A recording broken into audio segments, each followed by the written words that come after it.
જિલ્લા કલેક્ટર શ્રી કેતન ઠક્કર તથા પોલીસ અધિક્ષક શ્રી પ્રેમસુખ ડેલુએ ચૂંટણી સંદર્ભે કરવામાં આવેલ પૂર્વ તૈયારીઓની ઝીણવટભરી વિગતો આપી. આગામી તારીખ 16 ફેબ્રુઆરીના રોજ યોજાનાર સ્થાનિક સ્વરાજ્યની ચૂંટણીમાં 73,915 મતદારો પોતાના મતાધિકારનો ઉપયોગ કરશે. જિલ્લા ચૂંટણી તંત્ર દ્વારા 28 જનરલ તથા મદદનીશ જનરલ તેમજ 478 કર્મીઓને ચૂંટણી ફરજ સોંપાઈ. સ્થાનિક સ્વરાજ્યની ચૂંટણી માટે મતદાનનો સમય સવારે 7 થી સાંજના 6 કલાક સુધીનો રહેશે. 18 ફેબ્રુઆરીના રોજ મતગણતરી યોજાશે. 83 મતદાન મથકો માટે 207 બેલેટ યુનિટ, 122 કંટ્રોલ યુનિટ મળી કુલ 329 ઈવીએમ ફાળવવામાં આવ્યા. સમગ્ર ચૂંટણી પ્રક્રિયા શાંતિપૂર્ણ વાતાવરણમાં સંપન્ન થાય તે માટે 4 એએસપી, ડીવાયએસપી, 8 પોલીસ ઇન્સ્પેક્ટર તથા સબ ઇન્સ્પેક્ટર તેમજ 400 પોલીસ હોમગાર્ડ સહિત એસઆરપી જવાનો ફરજ બજાવશે. જિલ્લા કલેક્ટર શ્રી કેતન ઠક્કર તથા પોલીસ અધિક્ષક શ્રી પ્રેમસુખ ડેલુ દ્વારા કલેક્ટર કચેરીના સભાખંડ ખાતે આગામી તારીખ 16/2/2025 ને રવિવારના રોજ યોજાનાર ધ્રોલ, કાલાવાડ અને જામજોધપુર નગરપાલિકાની સામાન્ય ચૂંટણી તેમજ જામનગર તાલુકા પંચાયત મતદાર મંડળમાં સમાવિષ્ટ 14 જામવંથલી તાલુકા પંચાયત મતદાર વિભાગ અને જોડિયા તાલુકામાં સમાવિષ્ટ 8 જોડિયા 3 તાલુકા પંચાયત મતદાર વિભાગની પેટા ચૂંટણી અન્વયે પત્રકાર પરિષદ સંબોધી ચૂંટણી સંદર્ભે કરવામાં આવેલ પૂર્વ તૈયારીઓની ઝીણવટભરી વિગતો આપી.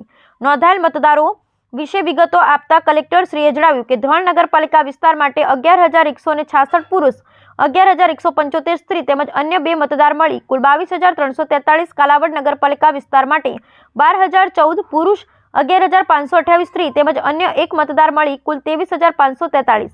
જામજોધપુર નગરપાલિકા વિસ્તાર માટે 10,820 પુરુષ, 10,257 સ્ત્રી મળી કુલ 21,077 તેમજ 14 જામવંથલી તાલુકો જામનગર ગ્રામ્ય વિસ્તાર માટે 3609 પુરુષ, 3343 સ્ત્રી મળી કુલ 6,952 મતદારો નોંધાયેલા છે. મતદાન મથકોની વિગતો આપતા જિલ્લા કલેક્ટરશ્રીએ જણાવ્યું, ધ્રોલ નગરપાલિકા માટે કુલ મતદાન મથકોની સંખ્યા 21, સંવેદનશીલ મતદાન મથકોની સંખ્યા 18 તેમજ 3 સામાન્ય મતદાન મથકો રહેશે. કાલાવડ નગરપાલિકા માટે કુલ મતદાન મથકોની સંખ્યા 27, સંવેદનશીલ મતદાન મથકોની સંખ્યા 22 તેમજ 5 સામાન્ય મતદાન મથકો રહેશે. જામજોધપુર નગરપાલિકા માટે કુલ મતદાન મથકોની સંખ્યા 26, સંવેદનશીલ મતદાન મથકોની સંખ્યા 18 તેમજ 8 સામાન્ય મતદાન મથકો રહેશે. જ્યારે 14 જામવંથલી તાલુકો જામનગર ગ્રામ્ય માટે કુલ મતદાન મથકોની સંખ્યા 9, સંવેદનશીલ મતદાન મથકોની સંખ્યા 9 મતદાન મથકો રહેશે.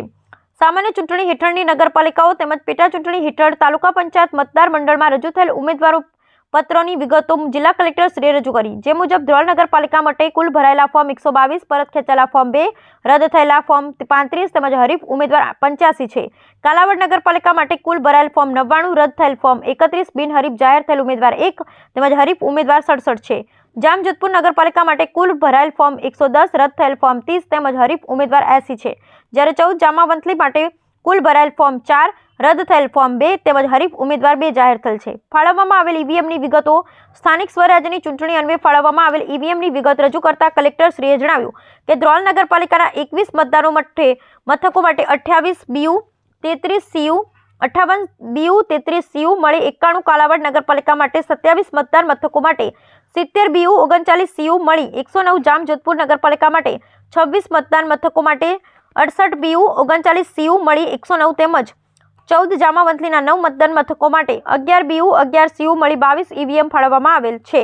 ઉપરોક્ત વિસ્તાર માટે કુલ 14 જોનલ, 14 અને 14 મદદનીશ ઝોનલ ઓફિસરની નિમણૂક કરવામાં આવી છે. ચૂંટણીઓ અનુસંધાને જિલ્લામાં કાયદો અને વ્યવસ્થા જળવાઈ રહે અને ચૂંટણી આચારસંહિતાનું અસરકારક અમલીકરણ થાય તે માટે હથિયારબંધી, જૂથબંધી, સાહિત્ય પ્રકાશન, સભા સરગમ, લાઉડ સ્પીકર, જાહેરાત પ્રદર્શન, વાહન permit, paid news, cable TV પ્રસારણ, ચૂંટણી કાર્યાલય, મતદાન દિવસે મતદાન મથક ખાતે તથા મતગણતરીના દિવસે મતગણતરી સ્થળ ખાતે મોબાઈલ લાવવા પર પ્રતિબંધ વગેરે બાબતો અંગેના કુલ 20 જાહેરનામાઓ બહાર પાડવામાં આવેલ તેમજ કુલ 478 જેટલા સ્ટાફને ચૂંટણી ફરજ સોંપવામાં આવેલ ને તમામ મતદાન સ્ટાફને કુલ 3 તબક્કામાં ચૂંટણીલક્ષી તાલીમ આપવામાં આવેલ ને જ્યારે કુલ 35 સેવા મતદારોને ટપાલ મતપત્રો ઇસ્યુ કરવામાં આવેલ.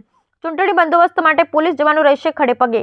ચૂંટણી અન્વયે કાયદો અને વ્યવસ્થા જળવાઈ રહી તેમજ સમગ્ર ચૂંટણી પ્રક્રિયા શાંતિપૂર્ણ વાતાવરણમાં સંપન્ન થાય તે માટે જિલ્લા પોલીસ દ્વારા કરવામાં આવેલ તૈયારીઓની વિગતો આપતા પોલીસ અધિક્ષક શ્રી પ્રેમસુખ ડેલુએ જણાવ્યું કે નગરપાલિકા અને તાલુકા પંચાયત મતદાર મંડળમાં સમાવિષ્ટ તમામ મતદાન મથકો માટે 200 પોલીસ કોન્સ્ટેબલ તેમજ 200 હોમગાર્ડ જવાનો અને 8 રાજ્ય અનામત દળ પોલીસ અન્ય ચૂંટણીલક્ષી બંદોબસ્ત માટે 4 ASP, DYSP, 6 police inspector, 2 police sub inspector, booth બંદોબસ્ત માટે 60 પોલીસ કોન્સ્ટેબલ તેમજ 112 હોમગાર્ડ જવાનોની ફાળવણી કરવામાં આવેલ છે.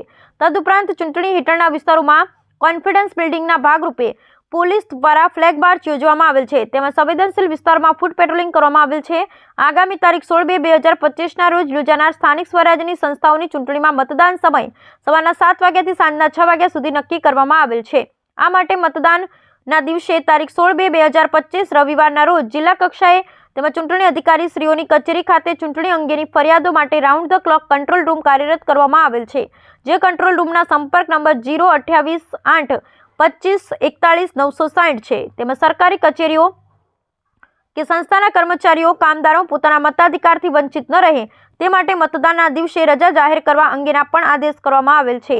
આગામી તારીખ 18/2/2025ના રોજ નીચેના સ્થળોએ યોજાશે મતગણતરી. સામાન્ય ચૂંટણી હેઠળની નગરપાલિકાઓ તેમજ પેટા ચૂંટણી હેઠળના તાલુકા પંચાયત મતદાર મંડળની મતગણતરી આગામી તારીખ 18/2/2025ના રોજ સવારના 9 કલાકથી ધ્રોલ નગરપાલિકા માટે મીટિંગ હોલ, બીજો માળ, પ્રાંત અધિકારી શ્રીની કચેરી ધ્રોલ, કાલાવડ નગરપાલિકા માટે room number 3, municipal high school Kalavad, Jamjodhpur નગરપાલિકા માટે મધ્યસ્થ ખંડ Shri AVDS arts and commerce college Jamjodhpur તેમજ 14 જામવંથલી વિસ્તાર માટે મીટિંગ હોલ, બીજો માળ, મહેસૂલ સેવા સદન જામનગર ખાતે યોજવામાં આવશે.